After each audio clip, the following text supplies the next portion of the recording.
ISTM esteemed panelists and colleagues from across the nation.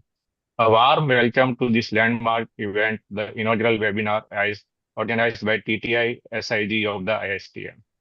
I am Dr. Gopal Bhatidar, Additional Professor at Transfusion Medicine at All India Institute of Medical Science, New Delhi, and the chairperson of the SIG. And it is my absolute honor to serve you as a moderator for today's session on post-donation notification counseling of blood donor reactive for the hepatitis viruses. As a transfusion medicine specialist, we often find ourselves at interaction of the laboratory work, donor ethics, and public health. So today's webinar address one of the most practical and sensitive aspects of our field, what happened after the donor unit reactive for the hepatitis viruses, and how we effectively disclose them, counsel them, and refer to the clinic. Sure, we get absolute most of this session. I would like to briefly run through a few guidelines for the today's webinar. For the question answer, please submit your question into the chat box and we will discuss this question in the end of the webinar. If your question to directed to any specific speaker, please mention the name alongside your questions. And we have reserved the dedicated 10-minute panel question answer at the end of the webinar. So we will discuss over there, as well as we will also send a certificate after completion of this webinar. Before we dive into our keynote, it gives my pleasure to introduce the driving force behind this initiative, our SIG members, Dr. Ravneet Kaur ma'am, convener, myself, then Dr. Kshitija Mittal, Dr. Veena Shenoy, Dr. Sunita Tulsani, and Dr. Rajesh Kumar. They have conceptualized this platform and bring you to this webinar. Without taking any more time, I now invite to the ISTM Secretary, Dr. R.R. Sharma sir, to deliver opening address and motto of ISTM regarding increasing the educational awareness. Over to you, sir. Thank you, Gopal, and good afternoon, everyone. First of all, I would like to welcome everyone. We have Professor Ravneet, our well-known speakers, eminent speakers, Professor Meenu Bajpayee, Professor Shalimar, for sparing their valuable time and agreeing to be with us this afternoon. And all of you who have joined this, this webinar.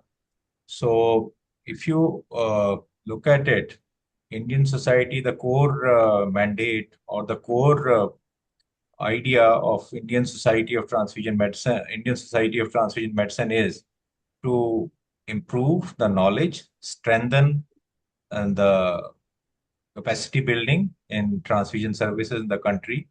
And in keeping in view of that, this seminar is, I think, fourth one in this year. After we had one in immunohematology, second one in apheresis, third was on donors, and I think this fourth one is again related to donors, but covering an important aspect of transfusion transmissible infections. So as Dr. Gopal has already highlighted that this seminar will bring about more questions, basically because this is on post-donation notification and counseling. Because all of us, those who work in blood centers, this become a great challenge because a donor who has donated and he turns up to be reactive for certain infectious marker, especially we shall be discussing today on hepatitis B and C. And then he's called upon and sent to clinical colleague for an early, basically management. But the literature, as we see in our country, is not that encouraging because the response rate, the recall rate, the donor, response when they are called, informed, and they come back is not very, what you can say, encouraging because it's hardly around 20 to 30%. Out of 100 donors, only 20 to 30% come back. And subsequently, I think for treatment and follow-up also, they don't turn up very much.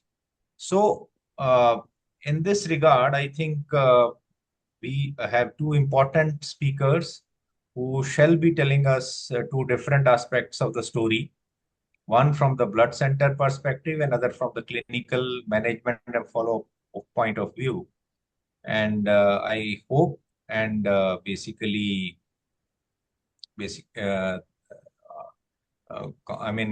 thank them for being with us. And this will certainly generate a lot of interest.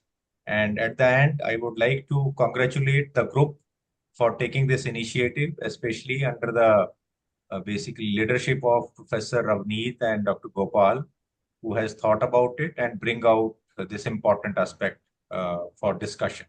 So now, without basically wasting much time, I shall now hand over to Gopal for further proceedings. Thank you very much. Thank you so much, sir, for your kind encouragement as well as providing us this opportunity. Now, I would like to invite Dr. Professor Avneet Kaur, ma'am, as a convener of the TTI SIG, to introduce about this webinar and our SIG. Ma'am, over to you. Thank you, Dr. Gopal, and good afternoon, everyone. Professor R.R. Sharma, Secretary for the ISTM. The speakers for today, Dr. Meenu Bajpai, Dr. Shalimar, my SIG group members, and all the participants. It's my privilege to welcome you all to this webinar. This webinar is basically first initiative taken by our group. And as sir has pointed out that it's an important topic. As a transfusion medicine specialist, you all know that we have made lots of improvement in our testing strategies, but our role doesn't end here. We are supposed now to recall the donor also, and sir has pointed out already that we face lots of challenges regarding same, and I hope that today's webinar will give us the both perspective, the transfusion medicine specialist perspective also, and the clinician perspective also. And I thank both Sharma sir and Devashish sir for giving us this opportunity. Thank you, and over to you, Dr. Gopal. Thank you so much, ma'am, for your great leadership in this SIG. So now without any delay, over to our chairpersons, today's chairperson, Dr. Veena Shana, ma'am. She is an additional professor at the Amrita Institute in the Kochi. And Dr. Kshitija Mittal, she is the assistant professor at the GMCH Chandigarh. So over to you, to chairpersons. Thank you. Good afternoon, all. It's a pleasure to invite our first speaker for the day, Dr. Meenu Bajpai. Ma'am is professor at the Institute of Liver and Biliary Sciences, New Delhi. She has a lot of experience in the field of transfusion medicine, and her areas of interest are clinical apheresis, immunohematology, and transplant immunology. She is also the chairperson of SIG on therapeutic apheresis of Indian Society of Transfusion Medicine. So it will be a pleasure to listen from you, ma'am, on hepatitis donor notification and counseling, processes, problems, and path forward. Over to you, ma'am. Thank you, Dr. Veena. Now I'll start sharing my screen. I hope my screen is visible. My screen is visible? Yes. Yes, ma'am. Yes, ma'am. Okay. So I'm starting without further ado. The topic for today is post-donor donation notification and counseling of blood donors reacting for hepatitis viruses, process, problems, and the path forward. Now, we are doing it on a very special day. Tomorrow is the World Hepatitis Day. And this is a very nice time to take up this topic. So the ultimate goal is always safe blood, and the basic principles of blood safety, always in context of TTIs, is sufficient safe blood donors, a responsible blood transfusion service which can ensure appropriate and safe processing and testing of blood, and appropriate use of blood and blood products. So for this, we need recipient safety, for which we do donor counseling, screening, and laboratory testing. Donor safety, for which we do donor counseling, donor screening, laboratory testing, and donor notification. And also, not to be overlooked, staff safety, which is a topic I'm not going to cover in detail today. So blood donor counseling is a confidential dialogue between a blood donor and a trained counselor about issues related to the donor's health and donation process, and it may be provided before, during, and after blood donation. So once a prospective donor reaches the blood center or blood donation camp, the following steps are usually followed. There is a pre-donation information, pre-donation counseling, donor questionnaire and health checkup, counseling during the blood donation, and post-donor counseling. Pre-donation counseling discusses with the donor and makes the donor aware regarding the risk factors for transmission of TTIs. And then a donor screening, a robust donor counseling, reassurance regarding confidentiality, asking the right questions, followed by consent for TTI testing and notification, and then collection of blood donation and collection of samples for pre-transfusion testing, followed by post-donorship counseling just after donation and an opportunity for confidential unit exclusion. Testing of blood for TTIs by ELISA, CLIA, NAT, or rapid tests, donor notification, counseling, and information about positive screening test and need for further testing. Referral of screen positive donors to referral centers. For in the case of hepatitis, to a gastroenterologist, hepatologist. Confidential unit exclusion. A system which gives blood donors the opportunity to inform the blood bank immediately after donation or subsequently that their blood may be unsuitable for transfusion. Useful if donors have been persuaded or coerced to donate. Blood bank will not inform other people about the inability to use the donor's blood and the donor referral for further testing and management if required. So this makes the blood further safe. So the stages of blood donor counseling: pre-donation information may lead to self-deferral. Pre-donation counseling may lead to deferral. Counseling during the blood donation may lead to post-donation confidential unit exclusion. So these are 3 points at which the donor may exclude from donating. Once the donation has been taken, we do blood screening for TTI, in which the donor may be non-reactive or reactive. For a non-reactive, we just tell the donor that your results are negative, or we do not inform. But in case it is reactive, we usually discard the unit and do a second test. And if it is negative, we usually do not inform the donor. But if it is positive, we have to notify the donor, do counseling and referral. Depending on the TTI positive, we will refer the donor. So this is the existing strategy. The blood is screened for TTI, non-reactive, release, reactive. We always discard the unit, but retest. If it is non-reactive, we do not release. This is wrong. We do not release. We just leave it. And if it is reactive, we will go on and tell the donor. Now, here is the problem what we face in India or everywhere in the world. The sensitivity is very high, the specificity slightly lower. Now, what happens is there is a lot of false positivity. What false positivity is that the donor is actually not positive for any disease, but the test is coming positive. We did a study some time back comparing RDTs, chemiluminescence, and ELISA for testing of TTIs. Now, what happens is, this was the prevalence of HCV and HBV by ELISA. RDTs, ELISA, and CLIA. You can see the same 1,000 blood samples were used, but the prevalence was variable. Now, there is one term which is false negative and the false positive. Now, false negative is a big problem in case of RDTs at all points, for hepatitis B as well as for hepatitis C. But CLIA creates a different problem. There is a very large incidence of what you call it, false positive. Yani these donors are going to come for screening. We may refer them to further refer them, and they will come negative. And very often, I think everybody in the blood donation has faced an issue where the donor comes back and said that you have wasted my time and we had so much anxiety and there was nothing to it. So this is always a problem when you have highly sensitive tests, which give a lot of false positive. False negative is more dangerous, and that is why currently we are discouraging the rapid assays, which we do spot tests. Blood donor counseling. Counseling should be provided by trained and qualified personnel. In the absence of personnel with a specific background and training in counseling, existing staff with suitable attributes, personal qualities, and abilities may be trained and designated as counselors. These may include nurses, phlebotomists, doctors, donor recruitment staff, laboratory technicians, or volunteers. And we do have regular trainings for this blood donor counseling. When should we do it? As early as possible.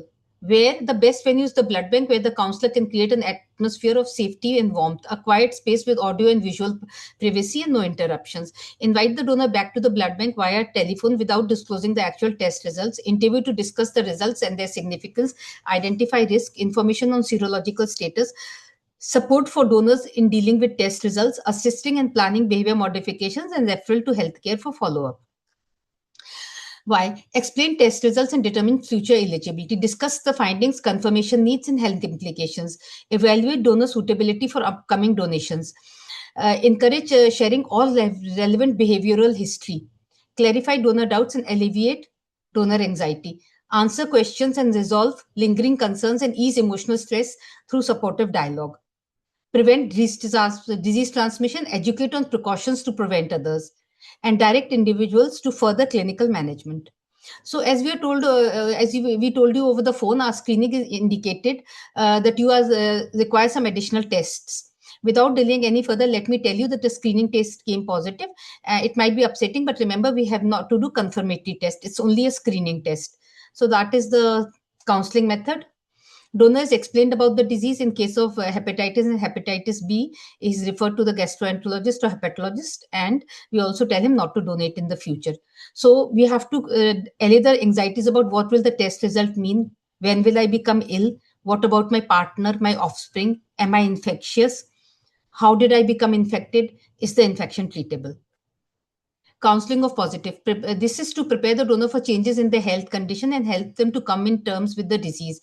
May need help in deciding what to tell their family, friends, and colleagues, planning a different lifestyle, needing to be informed about the dangers of transmitting infection to other people and how to avoid this. Adequate time for counseling, provision for accurate and consistent information to the donors, maintenance of donor confidentiality, availability of facilities and trained counselors, and we are taught to make the donor accept the situation without undue anxiety. So the right and responsibilities as blood donors: right to clear and appropriate information, responsibility to provide the BTS with all relevant information to the best of their knowledge about health conditions that may pose risk for their health and about the activities and behaviors that increase the risk for transmitting an infection, responsibility to self-defer from blood donation, right to withdraw from blood donation at any time during the procedure for any reason, responsibility to inform the BTS after donating blood if they have any doubt about their suitability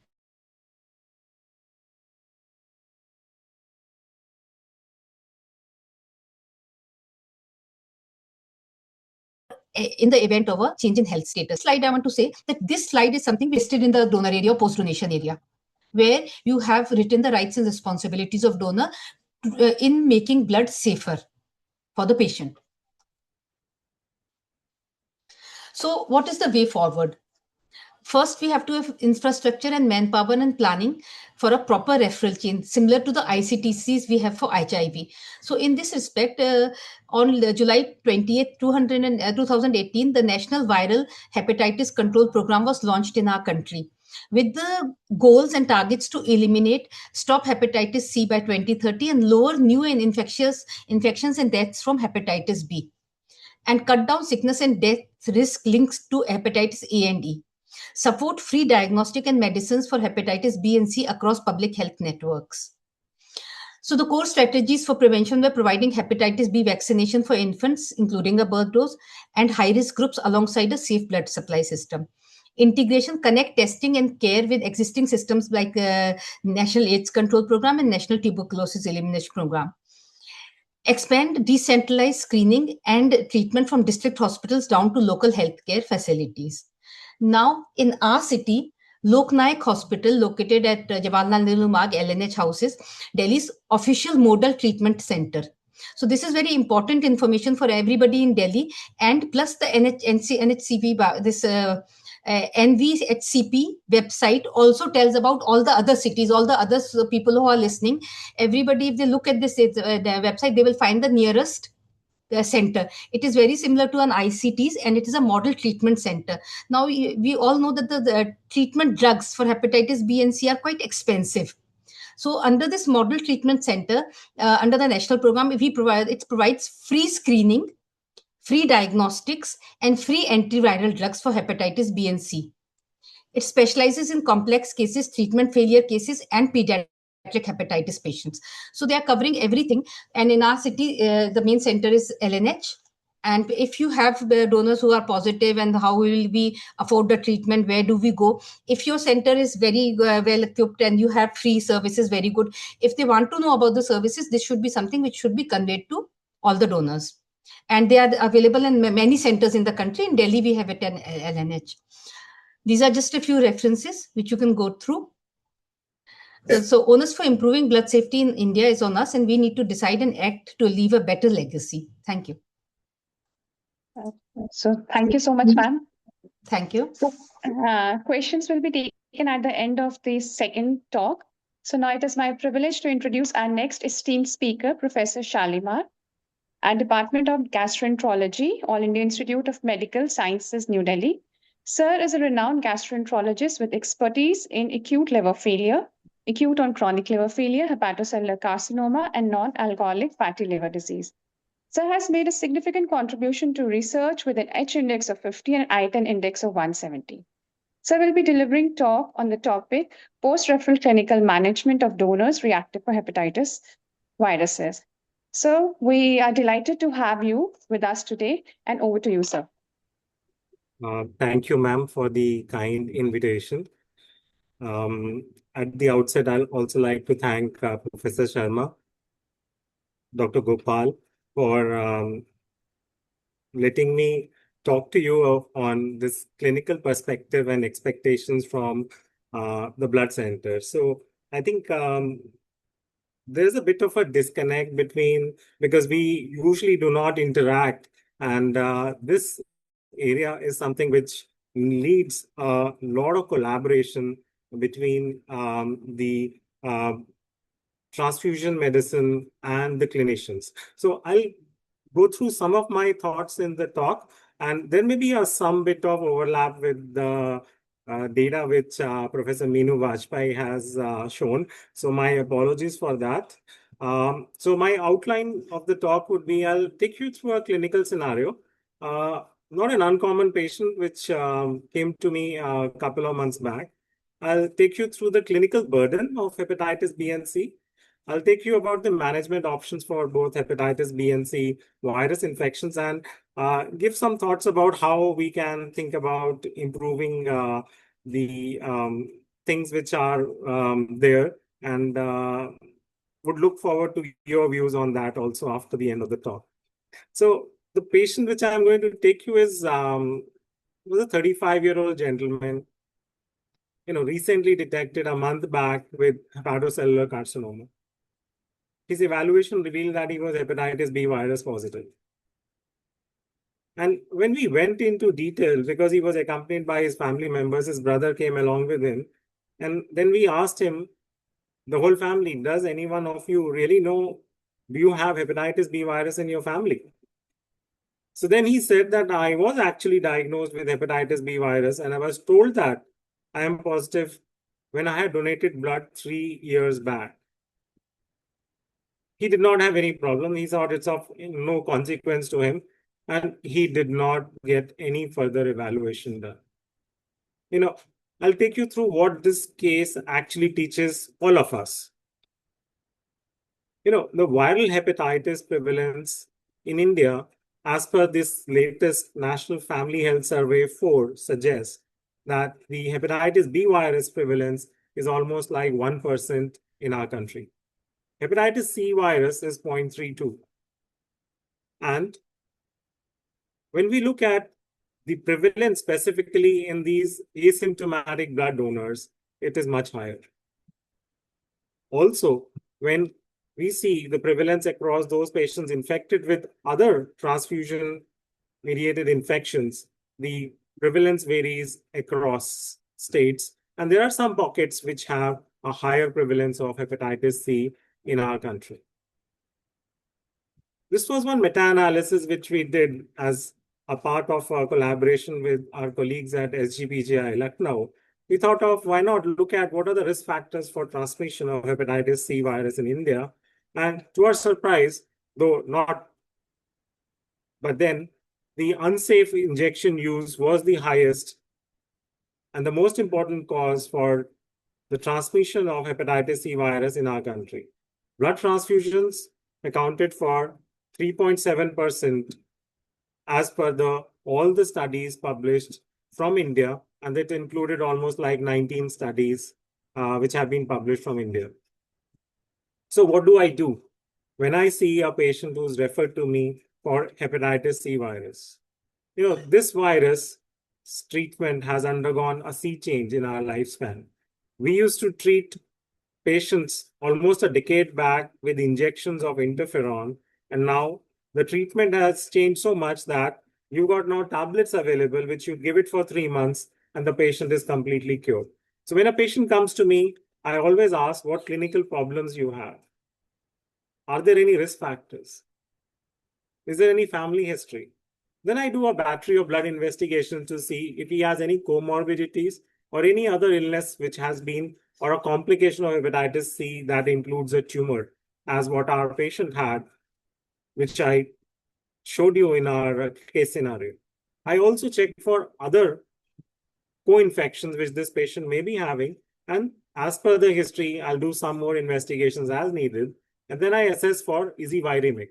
So if his HCV RNA is positive, that suggests to me that the patient needs therapy. So any hepatitis C RNA positivity is an indication for treatment. I'll also do a couple of other investigations, including an ultrasound and a fibroscan. So once I have done these investigations, I'll consider this patient for treatment.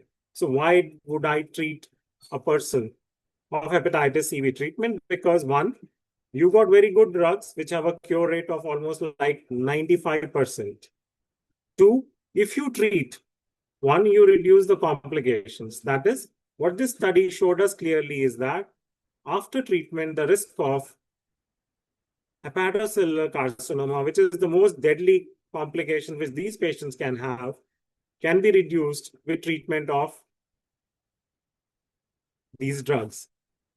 Treatment of hepatitis C virus infection also leads to a reduction in mortality in these patients over the long run. So simple to treat. You just give them, as ma'am showed, there are various centers which have been designated. The drugs are available free. The patient needs to just go over there. That's the most important thing. So we treat with just a combination of sofosbuvir and velpatasvir, or sofosbuvir and declatasvir given for 12 weeks. Be assured that your patient is treated and his cure rate is almost more than 95%. Do I need to do any specific monitoring on follow-up? None specific. The drugs are very safe, so patient can be easily put on medications and no further tests are required. We only follow those patients who got cirrhosis because these are, even after therapy, are at risk for developing a cancer in the liver. Whereas those who do not have cirrhosis, they need not be followed up and they can be declared cured, and hence they don't need any further evaluation during their lifetime for hepatitis C virus. Now comes a situation when you got a patient who's got hepatitis B virus positive. So again, I'm going to ask this patient what kind of clinical symptoms he has. Does he have any risk factors? Is there any family history? Ma'am did allude in her talk about family history, and I'll come back to this point again in subsequent slides. I'll do their blood parameters, look at their hemogram, look at their liver functions to assess how much damage or is there any activity going on, if there are any elevated liver enzymes. I'll do a couple of other investigations, including the E antigen status, and do a hepatitis B virus DNA, quantitative, and test for other co-infections in these patients, do an ultrasound, fibroscan. Once I have decided that my patient needs treatment, I'm going to start him on, again, you got very good oral drugs which are available. I'm sure you would have heard about these drugs. The names are tenofovir, entecavir, and this interferon injection, though has a lot of side effects, but it has its own specific indications when used clinically for the management of these patients. There is some very good news coming on the hepatitis B virus space.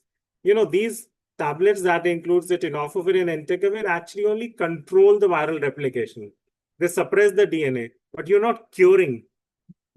This antisense oligonucleotide, which is the new drug, whose clinical trial came in NEJM this year, which is bepirovirsen, has been shown to improve functional cure rate to the tune of at least 20%. So that's a very good news on this front for hepatitis B, that we're looking at in the near future a cure for this infection. Also, as we have achieved a cure for hepatitis C virus infection. Why should I treat? When hepatitis B virus infects liver, it causes a lot of inflammation, it causes fibrosis. This fibrosis progresses, patient develops cirrhosis and complications. What the available literature suggests is that if you treat patients with antivirals, you can make them better in terms of fibrosis. So here we are talking about reversal of fibrosis. So I can reverse a damaged liver and make it normal if I treat a patient who's positive for hepatitis B virus with drugs at the right time. What the data also suggests that if we treat the risk of development of cancers, that's the hepatocellular carcinoma, in patients who are treated is much lower than those patients who are not treated. So what did this case really taught me? And I'm sure it is a learning point for all of us, that one, asymptomatic individuals is a difficult group. They provide you a lead time which you can actually harpen upon and you can treat them. Early treatment leads to change in the natural course. Asymptomatic individuals also doesn't mean that there is no disease. And you lose precious time if you just keep them, or these patients do not get themselves treated and evaluated. Had this patient's family screening been done, which we are always talking about, that if you have a patient with hepatitis B virus, always do a family screening, could that have changed the outcome of the whole family? So I think these are very important lessons which I learned while managing this patient. World Hepatitis Day, that is on 28th July, is celebrated every year.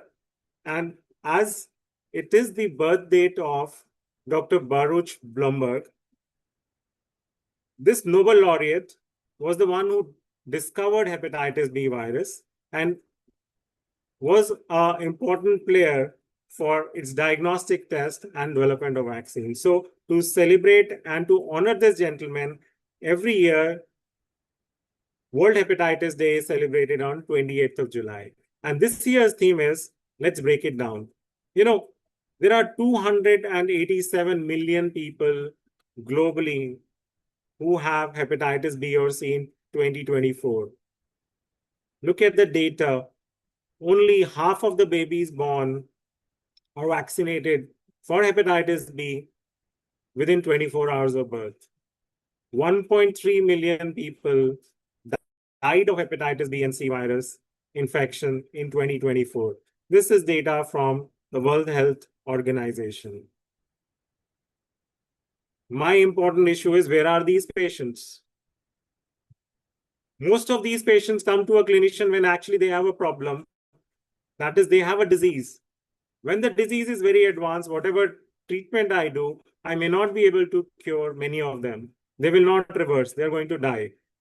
They are also at risk of transmission to their family members. Therefore, it is very important to detect these patients early. Early treatment can help improve outcomes and also stop transmission of virus from them to other individuals. So, early detection is something what you're seeing when you're having a positive donor.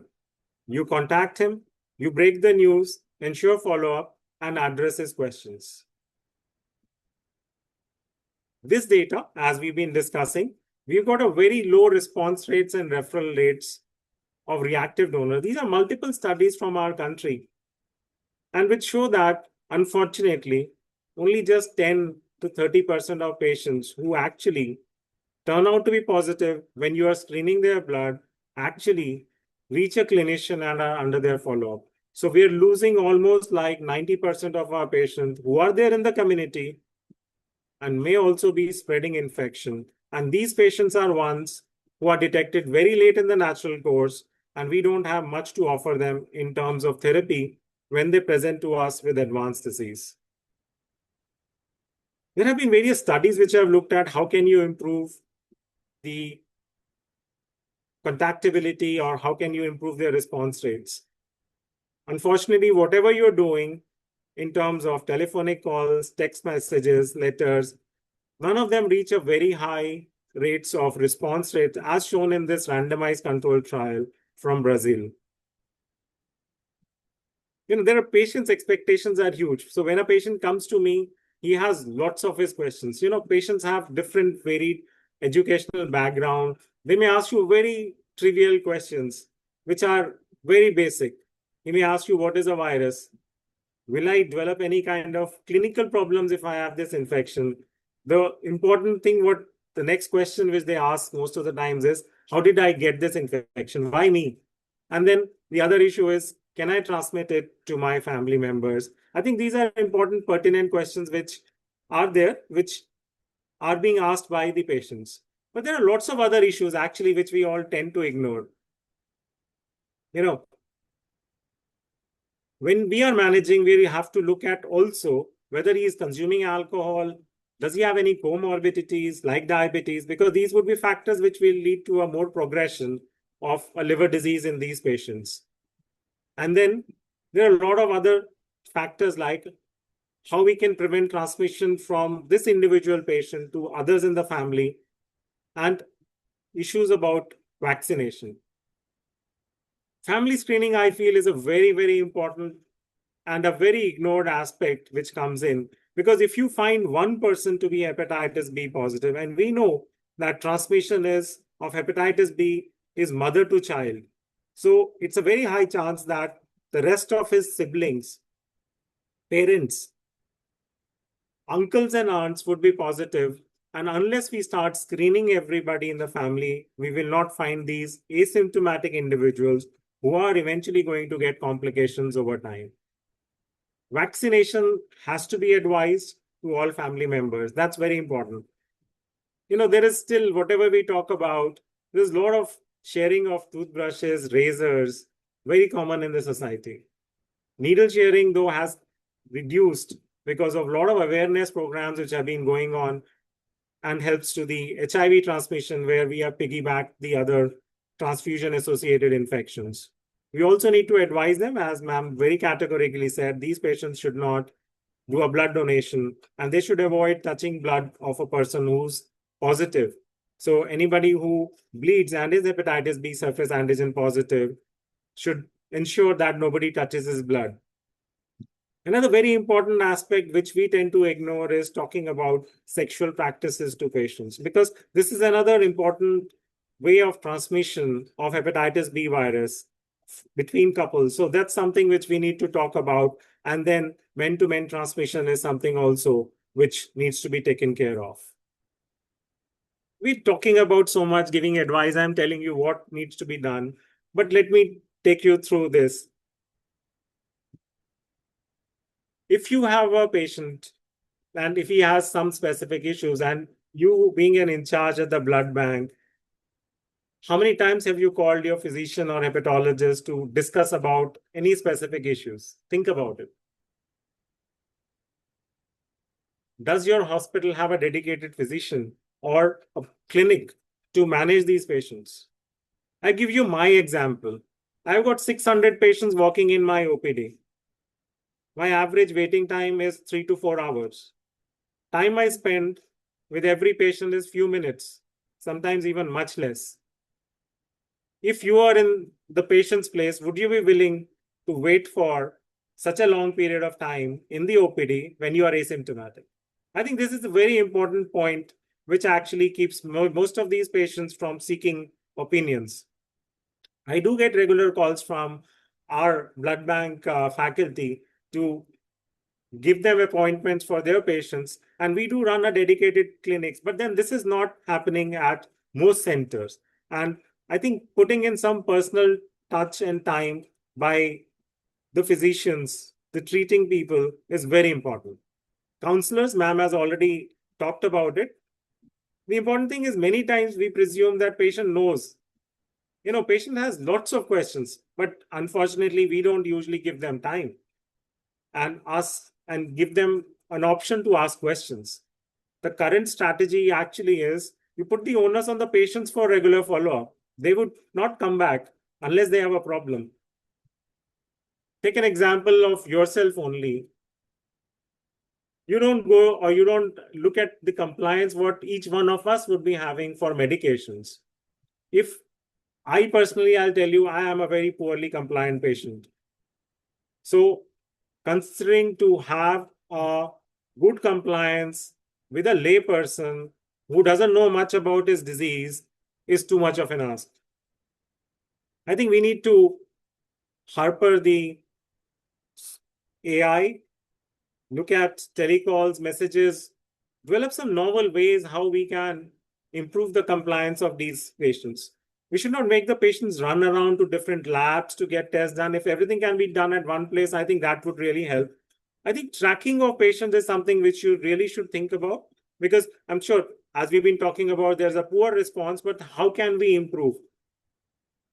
Does a report of a positive donor at one place gets transmitted to every blood bank, and is it flagged that when a person goes next for donating blood, is he told, is that blood not taken? There are lots of small things which needs to be actually looked at. And I feel that some kind of centralization of linking, that would also help improve the compliance and follow-up of these patients. But most important is this, how can this data be kept confidential? I think that's very, very important while managing such patients. There are lots of barriers. I think this is what I want to really emphasize, is that with a busy OPD where I have got almost like 50, 60 patients outside my OPD, consider yourself in that scenario. Would you be willing to talk about your personal questions when there are 2 or 3 patients standing in a doctor's room? I think we need to work on this aspect. This is very, very important. Patient has a lot of shock, guilt, emotions, denial, anxiety, and stigma. We're not skilled people to answer these questions. I am not a skilled person who can take care of these kind of emotions if the patient comes through. I think we need a more better team. That is something who can handle these issues. Most importantly, the physician should also have time. Staff is overworked. We lack training. We've not been taught how to take care of the empathy with empathy, how these patients and the emotional issues. Maybe we should consider involving the psychologists. That's what I think. These are the people who, but then do we have that many number? I think that is something which we need to ponder about, how we can improve and take care of these barriers. AI is coming up in big way. We can think about building chat boxes. We need to provide common questions which are there. The common questions can take care of almost like 80-90% of the problems which these patients are going to ask in their local languages. I think that is very, very important, because every state, every place has a different kind of a language, different connotations to things which are happening. So that kind of things need to be looked at. And there's a lot of data which suggests that older donors are more likely to respond. But then, things are changing.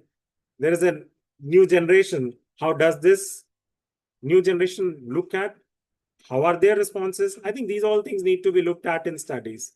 When I was going through making this talk, I had looked at the literature, and I find there is lots of limitations in the existing literature. It's predominantly retrospective, observational studies. Very few randomized controlled trials are there. The digital health has not been explored. India-specific studies are across states. That's what we need. We need to look at what are our needs rather than looking at what's there in the Western literature. Follow-up studies are completely lacking on this topic. Cost effectiveness data is not there. And we actually don't have even standardized guidelines for managing these patients. So my expectations, which I have, is at the time of blood donation, maybe we just talk about few things to the patients. We can give them some kind of tablet, some kind of videos can be shown, talking to them about awareness, what kind of infections could be there, what kind of further diagnostics can be done. I think we need to develop some personal touch while at the time of donation itself. At that time, if you make and sensitize these patients, they would be more willing to come back for follow-up. And we can help improve their follow-up rates and improve their acceptability to treatment. The other thing is compliance needs to be worked on. How can we?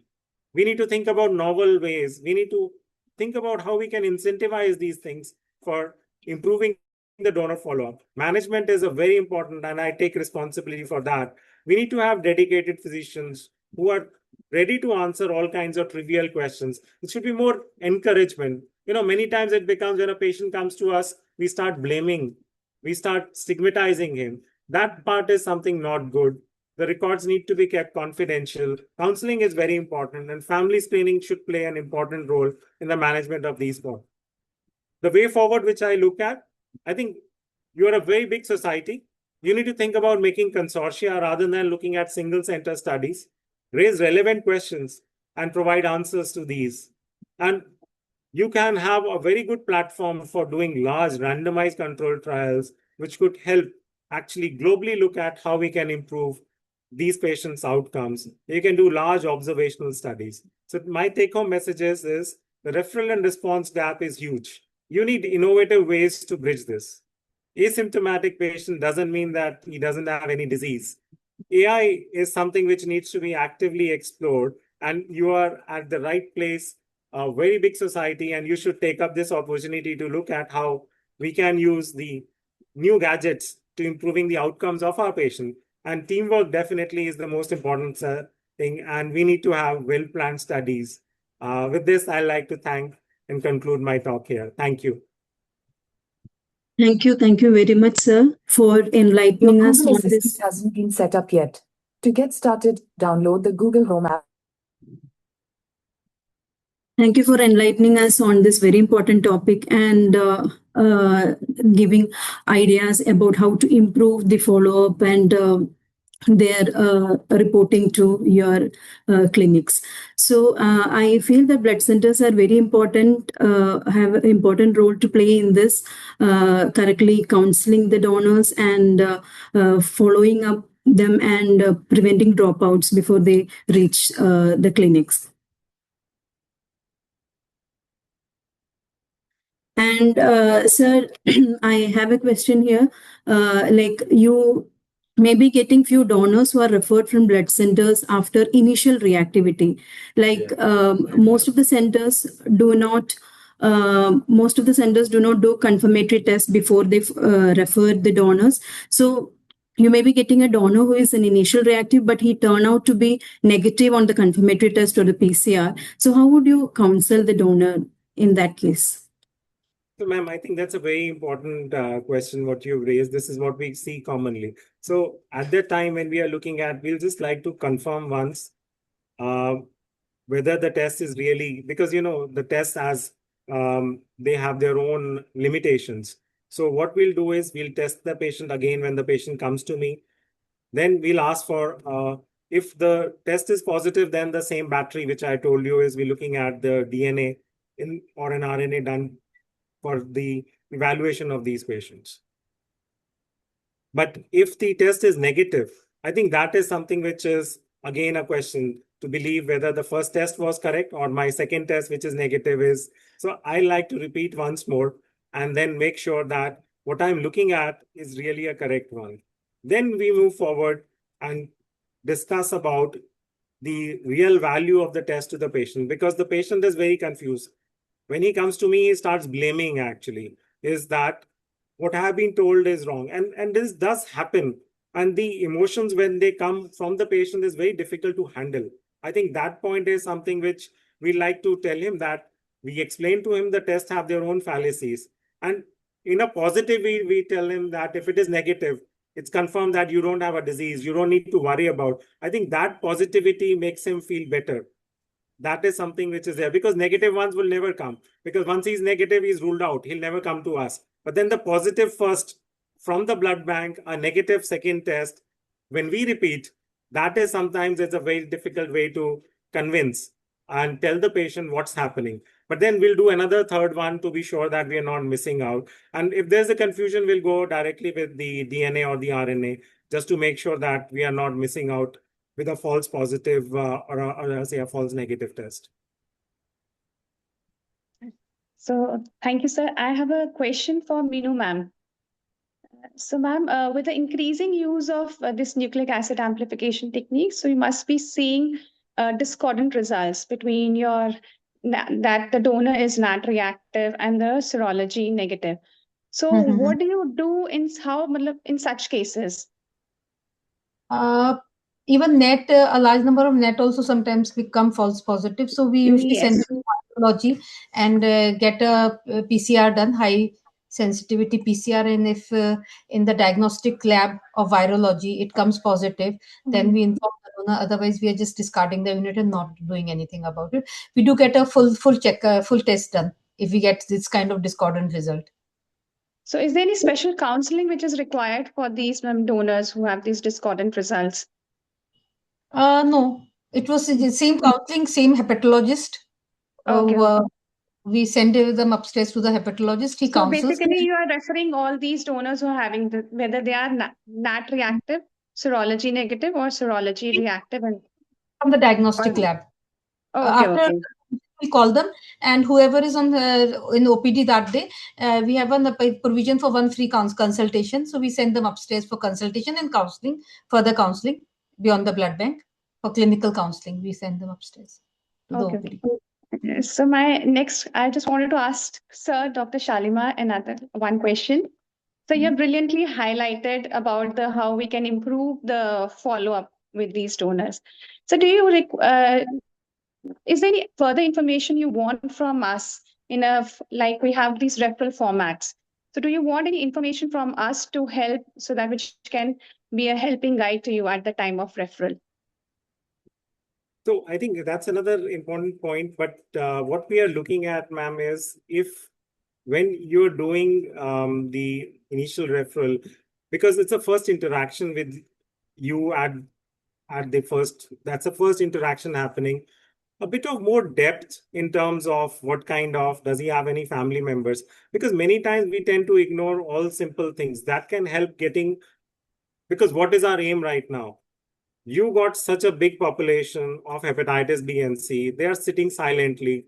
When we talk about 1 in 100 has hepatitis B, 1 in 200 has hepatitis C, we don't know where they are. So every opportunity of interaction with the patient should, one, help sensitizing them, putting in some time because if we put in time, I'm sure we're going to get more details. Is any of the family members positive? Is there any kind of complications which are occurring in these patients? And that could help actually gather out more patients and they can be pulled in for therapeutics. The other thing is, ma'am, more counseling is something needed. Counseling is something I still believe that, unfortunately, I'm maybe a little blunt and we are not good counselors. Let me put it very frankly. Whatever bit of you give a guidance to our nursing staff, they don't. Like, you need specialists, you need more people, you need manpower.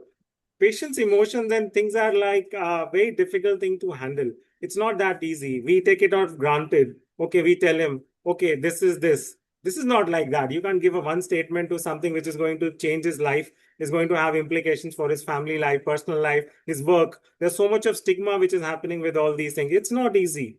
So there comes the role, how we can make them more comfortable, more easy. If you make a patient more comfortable, he comes out with lots of other things. He gives you more data. He tells you more things. He's never free to you because you need time. Unfortunately, we are also not able to give time to such patients. So that is another thing which I like. I would love if you can have more videos, some representations at the time when the patient is donating.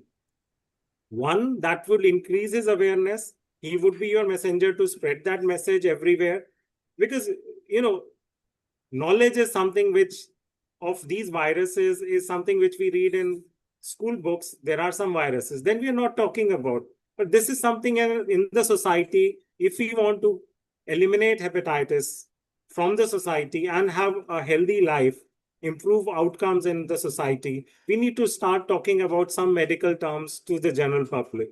They should be our social media. That's what we saw a couple of days back. And that's what you need to use it to promote knowledge. That's how it's changing, ma'am. We need to work on these aspects. So this is something which I see if that can be done, that would help improve the outcomes. Yeah, I think the need of the hour is more of dedicated clinics and more of counseling for this and more personal attention to these donors. Because being asymptomatic, that acceptability comes very late. It is very difficult to bring upon because they always come like, we are fine, so we don't have anything. So what is the big fun? Why should I be going to the further hepatitis over there and with long waiting periods? So thank you so much, sir. Dr. Veena, There's ma'am, one. you are mute, Dr. Veena. Yeah, there is a question in the chat box. Shall I read out? Dr. Gitesh is asking, serology is negative for HbSAg. ID NAT is positive. It's individual donor nucleic acid testing. It is positive initially and repeated in triplicate and it is negative too. So even discriminated test is also negative. So what should be done for these donors? That is serology negative, NAT initially was negative, repeated in triplicate all negative. So what should be done for these donors? So, ma'am, I'll say is like his serology is negative, the NAT's positive initially, but then it's negative. What I'll do for all these patients is I'll just call them back once after a couple of months and do a repeat testing once, say around 6 months down the line. And if it's negative, then that's a more reassurance that a repeat testing is negative. Reassure him that nothing to worry about. So, but then once a follow-up would be required in all such patients. And what we see is the NAT is usually found to be more sensitive than the quantitative PCR. So we tend to detect them earlier, I think. So follow-up will definitely work. Yes. Yeah.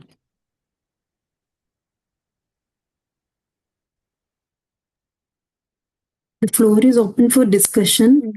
Any questions from the attendees?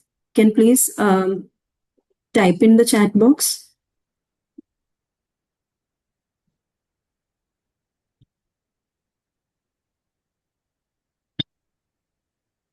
So there are no more questions. Meenu ma'am, I would like to ask you what are your suggestions to improve this response rate? We all know that it is 10 to 30%. Anything from your personal experience or the current digital platforms which are available? So anything that we can do to improve the response? When you are in personal communication with the donor, at the time he's in the blood bank for the first time, that is the best time for capture, because that is when you are able to face to face explain the counselor's attitude, the doctor's attitude, the post donation counseling, the information on the walls. That is the most important part, that where you can really convey the importance at the time of basically when you're doing a post donation, just informing that yes, something is positive, you may come. They may not know the significance of that and they may ignore the phone call or the email. But when they are in the blood bank for the first time and donating, that is the time when you can really impress upon them the importance of why we are doing the testing and the importance and the implications of testing. Especially, we don't want to make them too afraid to donate. So basically the post donation counseling would be very important part, where you can explain to them that we are going to test your blood, and if there is any issue with the blood, sometimes it is harmless, sometimes there is some significance to that, and you should always follow up on the post donation if you are called, because it might have significant implications on your health. That is the best point, because when you're face to face, that is the time when you can really connect with another human being.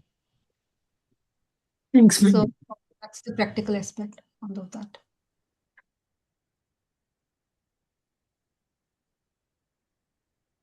So big thank you to both the speakers for wonderful presentations. Now I'll hand over to Dr. Gopal. Yeah. So before conclusion, I think there are a few more questions Yeah, in the chat questions. box. Yeah. Okay. So I think this question is for the Dr. Meenu, ma'am. Yeah. Is it compulsory to do confirmatory test in blood center for counseling? The problem is what the mandate says, that we have to do one screening test and we can do the donor notification. The problem which I explained related to that was regarding the CLIA and everything being highly sensitive and causing issues. So I would rather that when you get a screening test, we are mandatorily expected to discard that unit when it is coming screen positive. But donor notification, if you're doing a lot of gray zone, low positives, I think you should do a retest. There's a guy, matlab, I have seen on some of the sites, there is this, I think Gopal, you've seen there's some line diagram explaining that it should be at least for donor notification, we should do a one confirmatory test. Otherwise, we're going to harass a lot of people. If the actual prevalence is 0.4 and you're getting 2.2% or 1% and you're getting 2.2%, most of the donors who are coming are going to get negative. So for donor notification, I think we should do one confirmatory, one second test. If you're doing it on a CLIA, repeat on a ELISA, not on a rapid, on an ELISA or CLIA, some other format, if it is available and possible, you should do a confirmation before calling, because it causes a lot of harassment to the donors if we are not confirming and we are just every gray zone, every borderline positive, everything we are giving is positive. Okay, thank you, ma'am. So another question is there that is there any online site for reporting the reactive patient or as well as to discard that reactive unit? Can we report or refer these patients to the clinicians? Is there any online site in the country? Not the time aware. We usually do it by letter to the ICTC or directly referring it to the clinician. Okay. Thank you, ma'am. And another one is to how to follow up dropouts can be addressed, ma'am. Which dropouts? Follow up dropouts that we are not following donors properly. Our point of contact usually ends at the time we refer them to a clinician. We usually do not expect them to come back to us for each follow-up or anything. So the dropouts would be rather better dealt with by Dr. Shalimar. I think that's a very, very important point, which is there, ma'am. Actually, the issue is that you're losing 90%, then nobody is tracking them. I think we need to develop some tools, use some kind of technology to ensure that we need to move from 1030 to almost like 90%. You need to increase their compliance. That can only be done because the database would be with you. Database doesn't come to our clinicians, but then we need to find ways, we need to improvise some way or the other. Should be a team of people, whether it's centralized, individual hospital, somebody needs to take an onus for that to contact, because I'm sure many times this would be happening is people give wrong numbers. They may not be even giving you the right phone numbers so that they are not tracked, because people are they are afraid of what results may come out. So I think we need to make them more friendly, try some ways or the others. Best would be maybe you link up to an Aadhaar, everything comes. But I'm sure that has its own limitations, and confidentiality would always be an issue when you keep the data in a public domain. So there would be, but I think we need to work on this aspect. This is very, very important. So I would like to add regarding the reporting of reactive patients. This hepatitis patients monthly, we are reporting to the National Hepatitis Control Program. So monthly, we are uploading the data of how many reactive hepatitis B and C donors, which we are getting the number we are uploading onto this National Hepatitis Control Program. Yeah, thank you. And related to the Aadhaar, sir, recently all the state AIDS control society as well as the blood transfusion societies of all states has mandated that you have to connect with the ABA ID of the donors. So recently they are trying to connect with the right address as well as the right contact number of the donor so that right trace backing can be done for that things. I think the other important point, Dr. Gopal, is patient may know who's going to take him to the clinician to start therapy. It's the patient himself, some way or the other, because unless you treat him and try to find out his family members, then only will be able to get to the total pool of these patients. Otherwise, there is a lot of spread which is happening in the society. That is something which also needs to be looked at with detection and treatment. That's something which also needs to be worked on. Yes, thank you, sir. So, ma'am, with the follow-up of that confirmatory questions, the same participant had asked that which confirmatory test we have to do for the hepatitis viruses, as well as the guideline, which guideline mentioned regarding the confirmation. Meenu, ma'am. You are I'm not sure about the guidelines. I've read it, but I can't exactly recall. As I tell, don't confirm with RDTs. What was happening in ICTCs was that you do an ELISA here, they go to the ICTC and they do a rapid test and they say you're negative. So that caused a lot of problem that you're having a more highly sensitive test here and a very low sensitivity specificity test over there. So that is a problem. Otherwise, I think, but I had said it is a practical issue that you have to do a confirmatory because you get a lot of false positives, especially at your center and my center where we do CLIA. Yes. There is one more question. If donors are not responding via phone, then can we send a message or mail them?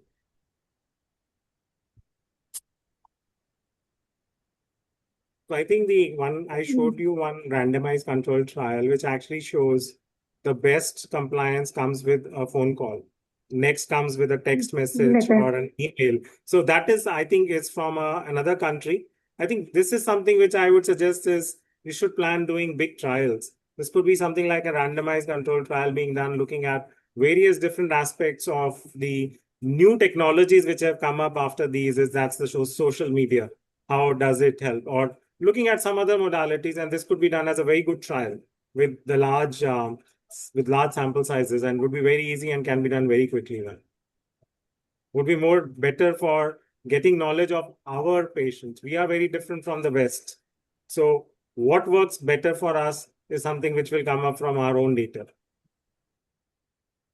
Yes, sir. Yes, sir. You are rightly mentioned that we should do this kind of the trials, national-wide trial we can do, and then plan betterly. Right.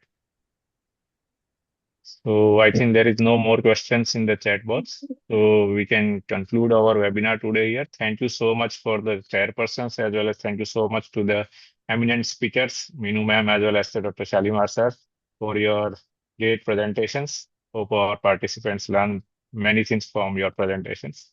Thank you so much. Thank you. Thank you. Thank you very much.